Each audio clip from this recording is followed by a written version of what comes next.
guess you could say I model my CQB principles after Navy SEALs, which should make everybody feel good.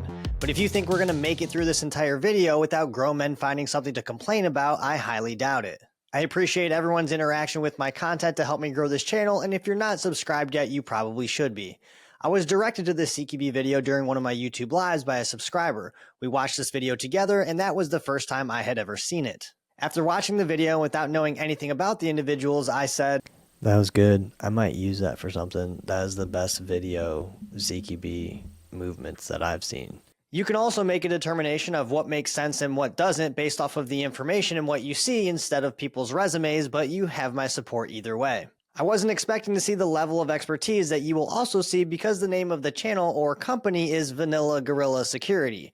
I'm sure at this point you're also suspect, and I don't need to spend time talking about why that might be. Throughout the video, I'll demonstrate a few things, ask a few questions, and discuss some common practices. Obviously, this video is edited and put together, so it doesn't give us a bird's eye view of what's really going on, so understand that there is that caveat. What you're going to see would be considered a deliberate clearing where time is not a factor and there is nothing driving you to move quickly.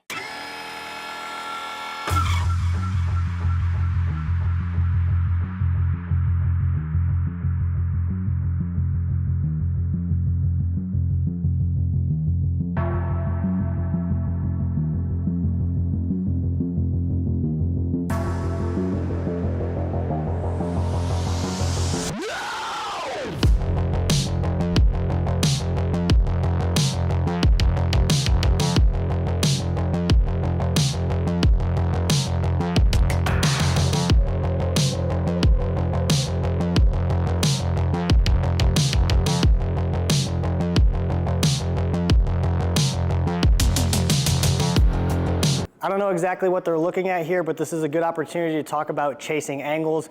When I talk about chasing angles, I'm basically saying that you are pushing into an unknown area in order to cover down on a hard corner, an open door, when you can basically cover it from where you are, even though where you're at isn't the most extreme angle at which you can see into that threat area. So I've set up a hallway to the best of my ability right here. So I have an open door right here, so for instructional purposes, we'll just say that we're flowing down the hallway and the team makes entry into this room here and I'm covering long. From here, I can only see the angles that I can see. Chasing an angle would be me pushing up further to get more eyes into that threat area. That's not really a good idea because one, it's not necessary in that moment, and two, if you do get into an engagement here, and you go down, well, now you might have guys inside the room that have no idea what's going on and they have to come out and find you. Or at best, they have their back to the door, they're working the door, you're chasing that angle. So if you get into a gunfight over there, now they have to turn around and assess what's going on and they really have no idea where the bad guy is or where the gunfire came from. So even though from where we're at, we may not be seeing the most extreme angle into the threat area, in that moment, you can just hold on it, flow in behind the team, everybody do what they're doing, and as we come back out into the hallway, now we can continue to work that problem.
conducting a clearing, you want to stay as close as possible to marksmanship throughout the clearing. And so to work that problem more efficiently, instead of setting up on the door so close to the door that when the door comes open, we have to break our rifle down and then follow the door to the wall and then get back to marksmanship, what we can do is simply set up on the door far enough away from the door so that when the door comes open, all we have to do is follow the door to the wall, pin the door to the wall, and we never give up our ability to apply marksmanship at the first available opportunity. Now, why might a small detail like that be important? Well, let's take a look at it from the bad guy's perspective. So option 1, and option 2. I prefer being up on the gun and ready for an engagement as soon as practical, and implementing that small change will allow you to do just that.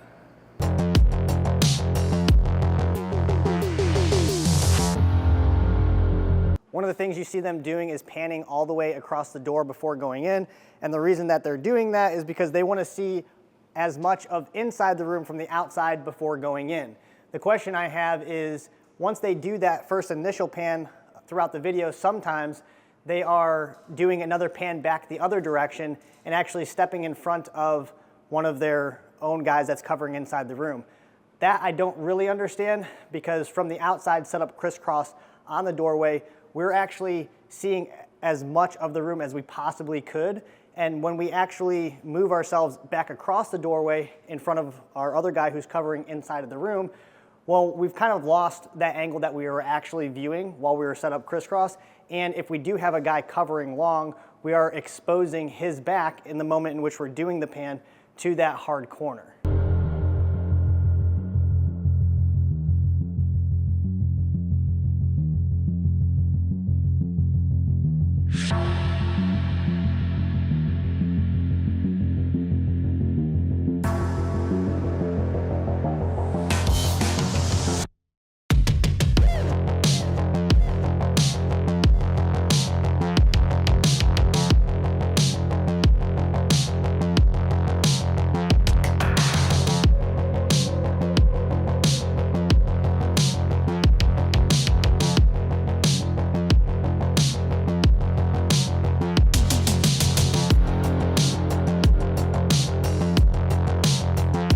Now, what you see is as they enter the hallway, they assume in law enforcement what we call a heavy head formation, which is basically just getting as many guns up into the fight as possible, facing the direction that we're going or where the perceived threat may be. That's going to allow us to focus our weapons at more angles that could possibly hurt us.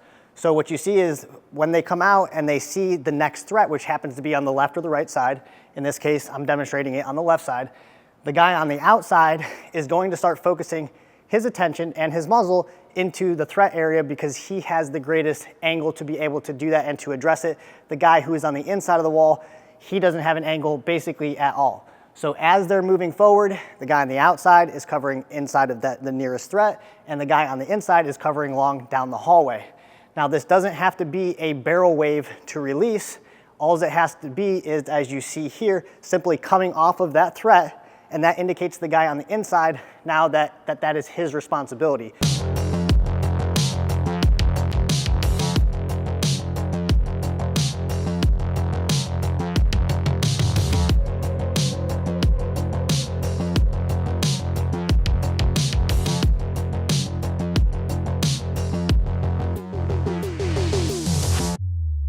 I was equally surprised to learn that the founder of this company was a Navy SEAL, and on his team is another SEAL and 2 SWAT officers, one of which is a former Army Ranger. For all those resume seekers out there, the founder's bio does read that for a period of time he was responsible for training East Coast SEALs on close quarters combat tactics. If you want to read about his team, what he offers, and learn why his company's name is Vanilla Gorilla, I'll leave that link in the description. I've never spoken to him. I'm not associated with this company in any way. I just like to promote the things I like and talk about the things I don't like clearing rooms with your rifle tucked underneath your arm or following doors into rooms. If you want to continue supporting the channel, you can purchase a subscription for a peasantly cost of $3, or at least subscribe to the channel by clicking on this photo. As a bonus, to really help the channel out, you could send this video to your mom and tell her to watch it till the end. When she messages you back and tells you she doesn't get it, tell her thank you for your service.